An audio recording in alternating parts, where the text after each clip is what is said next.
شروع کرتی ہوں اللہ کے نام سے جو بڑا مہربان نہایت رحم کرنے والا ہے۔ موت زندگی کا ختم ہونا نہیں بلکہ یہ تو زندگی کا ایک حصہ ہے جو کہ ہر انسان نے ایک نہ ایک دن ضرور چکھنا ہے، اور بے شک ہم مسلمانوں کا عقیدہ ہے کہ مرنے کے بعد ہمیں دوبارہ اٹھایا جائے گا، لیکن مرنا ایک ایسا عمل ہے جو ہر انسان میں مختلف طور پر پایا جاتا ہے۔ ہر انسان پر موت برحق ہے اور موت کے آنے کے طریقے بھی سب کے لیے مختلف ہیں، لیکن موت کی چند ایک نشانیاں سائنسدانوں نے تحقیق کے بعد جان لی ہیں کہ جن سے ہر انسان کو موت سے پہلے دوچار ہونا ہوگا۔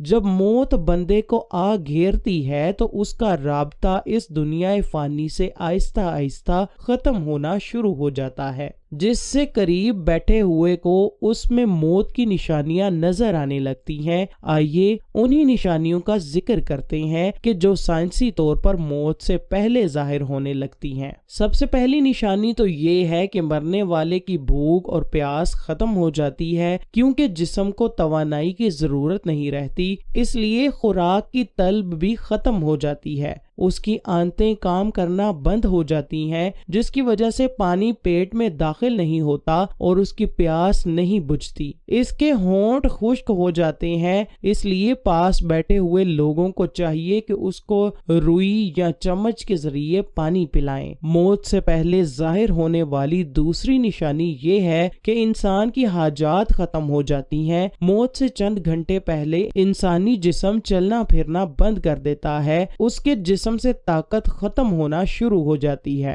وہ پیشاب و پخانہ کرنے کی ہمت نہیں رکھتا، اس کا جسم کمزوری کی وجہ سے کانپنا شروع ہو جاتا ہے، وہ جسم میں حد سے زیادہ درد محسوس کرتا ہے، درد کی وجہ سے کراہنا شروع ہو جاتا ہے اور اس کی آنکھوں سے آنسو بہنا شروع ہو جاتے ہیں۔ سائنسدانوں نے جو تیسری نشانی بتائی ہے وہ یہ ہے کہ مرنے والے شخص کی نیند میں اضافہ ہوتا چلا جاتا ہے، جس کی وجہ سے وہ زیادہ تر نیند ہی محسوس کرتا رہتا ہے۔ اس میں میٹابولزم کی کمزوری ہو جاتی ہے اور اس پر بے ہوشی طاری ہو جاتی ہے۔ چوتھی نشانی یہ ہے کہ موت سے قبل دل کی دھڑکن بے ترتیب ہو جاتی ہے، نبض کو ہاتھ لگانے سے بمشکل محسوس کرنا پڑتا ہے کیونکہ جسم کے حصے کام کرنا چھوڑ جاتے ہیں۔ پانچویں نشانی یہ ہے کہ مرنے والے کے جسم کا درجہ حرارت اور بلڈ پریشر کم ہونا شروع ہو جاتا ہے۔ چھٹی نشانی یہ ہے کہ مرنے والا کسی بھی چیز کو محسوس کرنا بند کر دیتا ہے، اس کا جسم ٹھنڈا ہو جاتا ہے اور جسم کا رنگ تبدیل ہو جاتا ہے۔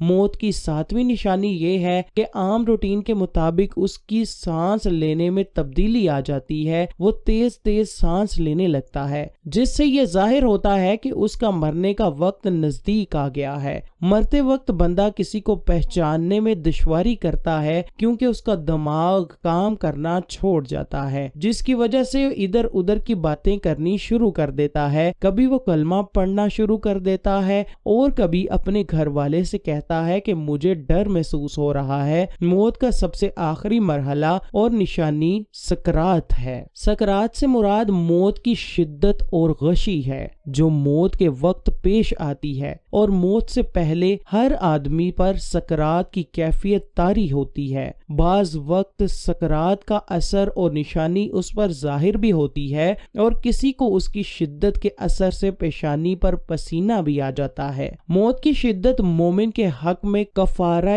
سیئات اور موجب رفع درجات بھی ہوتی ہے، جیسا کہ یہ بیماری اس کے حق میں باعث کفارہ بنتی ہے۔ ایسی حالت میں مرنے والے کے ساتھ بیٹھے ہوئے رشتہ داروں کو چاہیے کہ اس کو ایک جگہ پر لیٹا رہنے دے تاکہ اس کی جگہ تبدیل کرنے سے اس کو تکلیف نہ ہو۔ مرنے والے کے پاس بیٹھ کر سورہ یاسین پڑھنی چاہیے تاکہ اس کی جان نکلنے میں آسانی ہو۔ ہمیں چاہیے کہ ہم اس دنیا فانی کی خواہشات کو ختم کر کے آخرت کی فکر کریں، ہم دنیا میں نیک کام کریں، ایک دوسرے کا دل نہ دکھائیں، کسی کو ایسی تکلیف نہ دیں کہ وہ آپ کی وجہ سے اور بھی پریشان ہو جائے۔ ہم نیک کام کریں اور ہر وقت اپنے رب کریم سے ڈرتے رہیں، یہی عمل ہماری بخشش کا ذریعہ ذریعہ بنے گا، جیسا کہ ہمارے پیارے نبی حضرت محمد صلی اللہ علیہ وسلم نے فرمایا، مومن وہ ہے جس کے ہاتھ اور پاؤں سے دوسرے محفوظ ہیں۔ اللہ تبارک و تعالی ہم سب کو نیک کام کرنے کی توفیق عطا فرمائے۔